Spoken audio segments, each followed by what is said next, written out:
Saya share kelas manajemen 2024 dengan Kak Sumarju. Di sini saya akan presentasikan studi kasus dari pendidikan,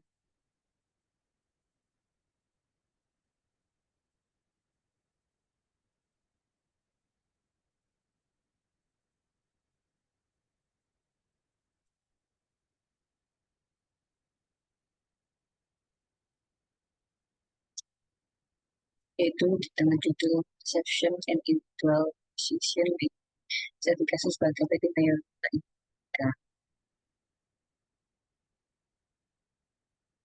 Nah, yang pertama yaitu profil dari tim sendiri dan dosen Indonesia ke 17 Februari 1677 oleh Jogi Hendra Atmaja dan di Jakarta.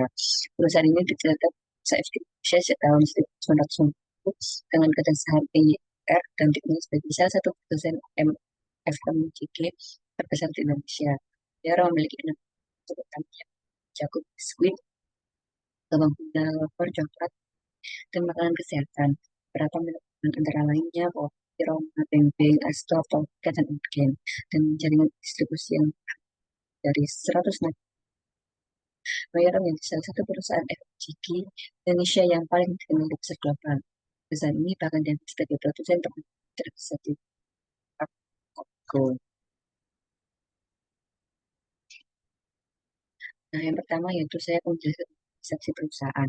Persepsi adalah proses di mana individu mengorganisasikan dan mengintegrasikan kesuksesan sensoris mereka untuk memberikan makna terhadap lingkungan sekitarnya. Menurut Robinson Jutske, perilaku seseorang berdasarkan perilaku yang kan pada bagaimana mempersepsikan realita tersebut. Dalam konteks seperti Tipika, persepsi memainkan penting dalam setiap aspek manajemen orang mempersepsikan pasar global sebagai pasar yang bergerak ekspansi hingga ke lebih dari 1,5 juta. Sementara konsumen mempersepsikan produk sebagai simbol kopi berkualitas yang sudah tetap sejak lama, sehingga menciptakan kualitas semakin. Selanjutnya yaitu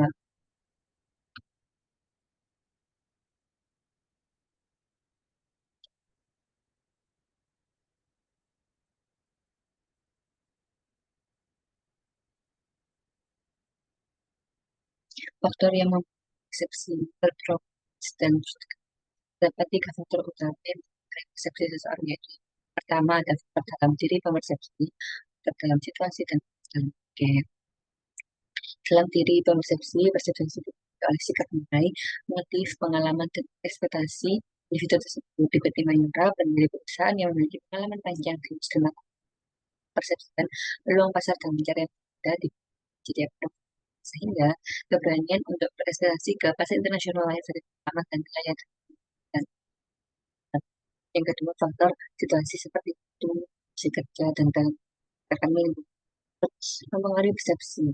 Ketika mayoritas pertama pasar minimum dengan menunjukkan juga pada 2011, situasi persaingan yang tetap mendorong manajemen untuk menghasilkan diferensiasi produk sebagai salah satunya cara bertahan, bukan sekedar pilihan strategi.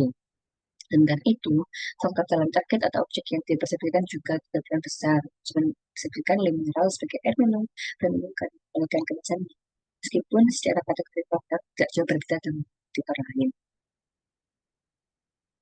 Jadi dan keputusan individual ada 3, yang pertama model pengambilan keputusan nasional, yang kedua intuisi, yang ketiga model rasional. Yang pertama yaitu model pengambilan keputusan nasional. Model pengambilan nasional seharusnya terkait keputusan. Baca ini menghasilkan lengkap, mampu mengidentifikasi semua alternatif yang ada dan memilih alternatif terbaik yang akan nilai dalam konteks seperti nasional terhadap keputusan pada tahun 1990. Sebelum ditetapkan saham di Bursa Efek Indonesia, manajemen analitis mendalam terhadap kondisi pasar dan kesiapan perusahaan dan potensi dana yang dapat ekspansi bisnis ke depan.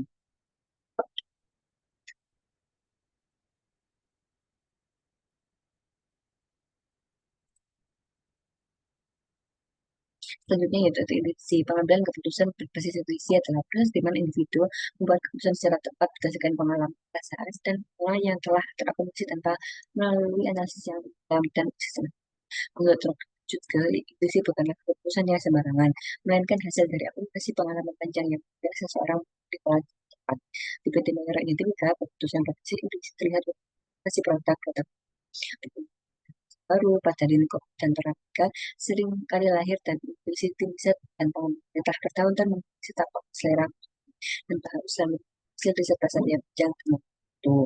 Selanjutnya ada bias dan heuristik. Dalam pengambilan keputusan, individu seringkali tidak sepenuhnya rasional oleh bias kognitif dan heuristik. Heuristik adalah jalan tes yang menyederhanakan pengambilan keputusan, namun seringkali menimbulkan kesalahan sistematis pada sebatas. Menurut Robin dan juga dapat beberapa bias yang terjadi dalam organisasi. Yang pertama, overconfident bias terjadi ketika seseorang terlalu yakin terhadap kemampuan dan keputusan sendiri.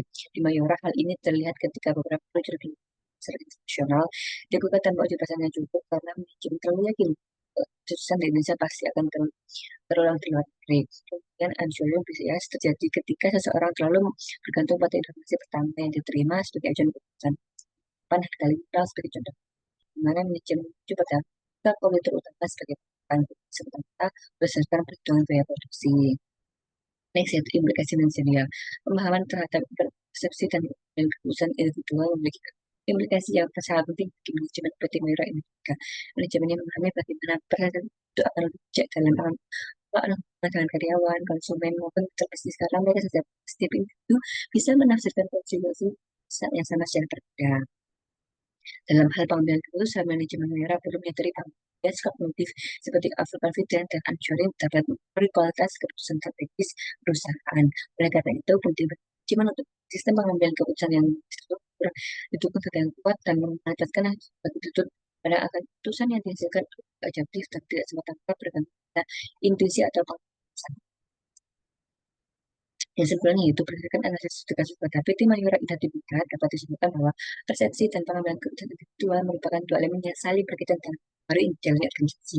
Persepsi yang berbeda antara manajemen, karyawan, dan konsumen menciptakan dinamika yang kompleks namun justru menjadi kekuatan Mayora dalam membangun pasar dan berinovasi.